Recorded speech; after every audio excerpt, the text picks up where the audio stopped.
आज हम इमली के एपिसोड में देखेंगे कि आदित्य इमली को लेकर जा रहे होते हैं और अचानक से बाइक रोकते हैं और इमली कहती है, बाबू साहब हम तो घर नहीं आए हैं। तो आदित्य कहते हैं, ये रास्ता बहुत लंबा है इमली, अब हमें रुककर यहीं तय करना होगा कि तुम्हें किस रास्ते पर जाना है। आदित्य कहते हैं, तुम क्या चाहती हो इमली ज़िंदगी में?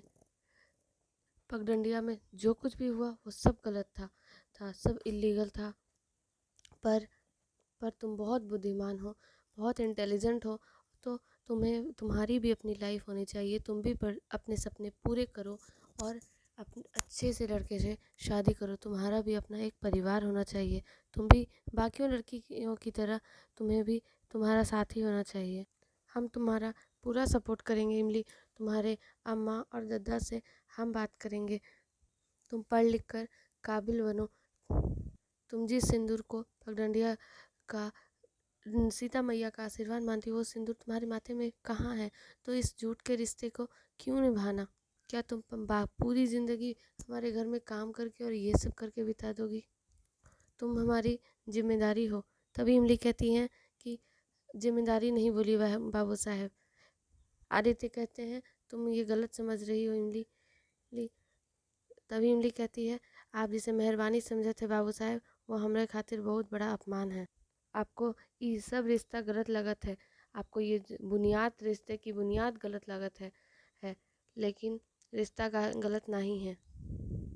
आपको बुरा लगता है कि हम आपके घर काम करते हैं तो ठीक है, हम अपने सपने पूरे करेंगे, लेकिन किसी के सपोर्ट से नहीं, अपने बलबूते। इमली कहती है। आदित्य कहते हैं, ज़िंदगी इतनी आसान नहीं होती, बहुत कॉम्प्लिकेटेड है। इमली कहती है, हमारे लिए बहुत आसान है। इमली कहती हैं कि हम जानते हैं बाबू साहब कि आप हमें न रुक्मिणी बना सकते हैं न राधा, लेकिन मीरा बनने से नहीं रोक सकते। आदित्य बोलते हैं, तुम हमें गलत समझ रही हो इमली।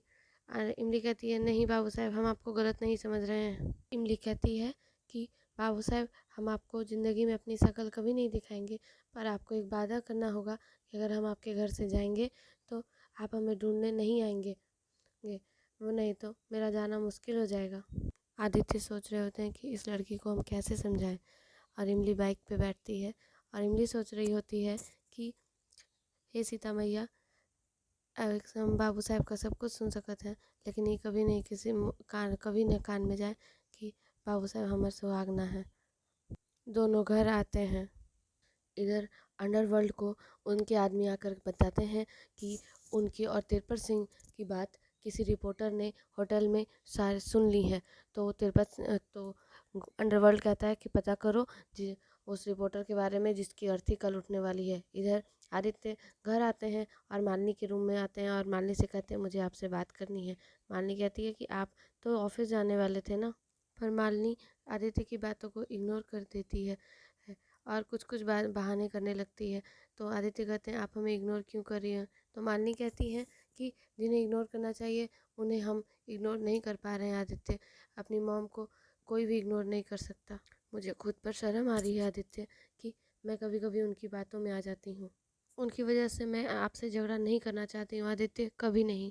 मालिनी कहती हैं, आज वो जैसे बात कर रही थी आदित्य, वो हमारे बीच शक पैदा करना चाह रही हैं और ये नॉर्मल नहीं है। कभी उन्हें लगता है आप मुझे टाइम नहीं देते हैं, कभी उन्हें लगता है कि आप मुझे टाइम देना नहीं चाहते हैं, आप किसी और को टाइम नहीं देना चाहते हैं। मालिनी कहती है, आदित्य मुझे ये समझ नहीं आ रहा कि मैं उन्हें कैसे समझाऊँ कि उनके मन से ये शक हमेशा के लिए चला जाए। मुझे पता था कि आपके पास भी इस बात का कोई जवाब नहीं होगा। आदित्य कहते हैं कि मुझे पूरी दुनिया से कोई मतलब नहीं है कौन क्या सोचता है, आप मेरे बारे में क्या सोचती हैं, ये मैटर करता है। मालिनी कहती हैं कि मुझे आप पर पूरा ट्रस्ट है। आदित्य, ट्रस्ट या तो या तो पूरा होता है, नहीं तो नहीं होता है। मालिनी कहती हैं, आदित्य, आज तक आपने शक करने की एक कोई भी वजह मुझे नहीं दी है। तो आज भी अगर आप मुझे कहते हैं कि मुझे कोई सवाल पूछने की ज़रूरत नहीं है, तो मैं नहीं पूछूंगी। मैं कभी नहीं पूछूंगी। पर तब तक नहीं पूछूंगी जब तक आप मुझे खुद आकर ये नहीं कहते कि मेरा विश्वास टूट रहा है। आदित्य कहते हैं, हम आपके विश्वास को कभी टूटने नहीं देंगे। मर जाएंगे लेकिन कभी नहीं। आदित्य के बॉस का फ़ोन आता है। आदित्य कहते हैं सारी स्टोरी मेरे पास है, रिकॉर्डिंग मेरे पास है और आज रात ही हम ये स्टोरी लिखेंगे और सच जितनी जल्दी बाहर आता है उतना अच्छा। आदित्य कहते हैं अब हमें ऑफिस जाना है। दोनों एक दूसरे को हक करते हैं और कहते हैं आप एक दूसरे ख्याल रखने के लिए एक दूसरे को।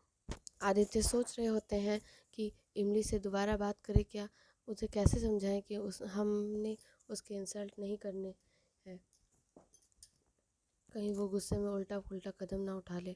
इमली अपने कपड़े पैक कर रही होती है और और अम्मा के फ़ोटो से बात कर रही होती है कि अम्मा तो हमको हमेशा सिखाई कि ससुराल का सेवा करना और पति का हर बात मानना ना, लेकिन बाबू साहब के मन में तो एक ही बात है कि हम उनके साथ ना रहिए। कर्म तो हम कर चुके अम्मा, अब धर्म की बारी। हम वापस आवत हैं और फिर कभी शहर लौट के ना आई हैं। बाबू साहब की पत्नी ना बन सकत तो उनकी परेशानी भी ना बनी है। आदित्य इमली के रूम में आते हैं और इमली फट से अपनी पोटली बांधकर छुपा देती है। इमली वापस आती है दरवाजे पे तो देखती है कोई नहीं है। वो अपनी पोटली लेकर धीरे से निकल रही होती है तभी उससे वास्क फ्लावर वास्क गिर जाता है और वो अपर्णा सुन लेती है। अपर्णा कहती है इमली कौन है वहाँ पे, कौन है वहाँ पे। इमली अपने रूम में रजाई से उड़ा देती है। ऐसा लगा कि कोई सो रहा है। अपर्णा आती है, देखती है कि इमली तो सो रही है, कौन है वहाँ। इमली अपने रूम के दरवाजे के पीछे छुप रही होती है। आदित्य ऑफिस आ जाते हैं, वो अपना काम कर रहे होते हैं। आदित्य के कलीग बोलते हैं कि बहुत अच्छे आदित्य, बहुत कम समय में तुमने ये स्टोरी कवर कर ली, पर कभी सोचा है कि कल सुबह अगर ये स्टोरी बाहर आएगी तो क्या होगा, तुम्हारी लाइफ बहुत डेंजर में है। आदित्य कहते हैं वो बारूद की आवाज़ कर सकते हैं पर जनता की आवाज़ से ऊँची कोई आवाज़ नहीं। उनके कलीग कहते हैं क्या तुम्हारा एक बार भी मन नहीं डोला क्या एडिटर के कहने पर थोड़े दिन रुक जाओ, ये न्यूज़ ना लिखो। पर आदित्य कहते हैं मेरा मन भी डोला था, पर उन्हें इमली की बातें कुछ याद आने लगती है कि उन्होंने कहा था कि इनके कारण मालिनी दीदी का खून बहा था। इमली बस स्टॉप पर रहती है और एक पिया हुआ आदमी आता है और इमली उसे किसी तरह से उसी की भाषा में बोलकर उसे भगा देती है। सब लोग उसे शाबाशी देते हैं। इमली कहती है कि डर तो हमें लागत है, सीता मैया घर में सबको संभाल लिए।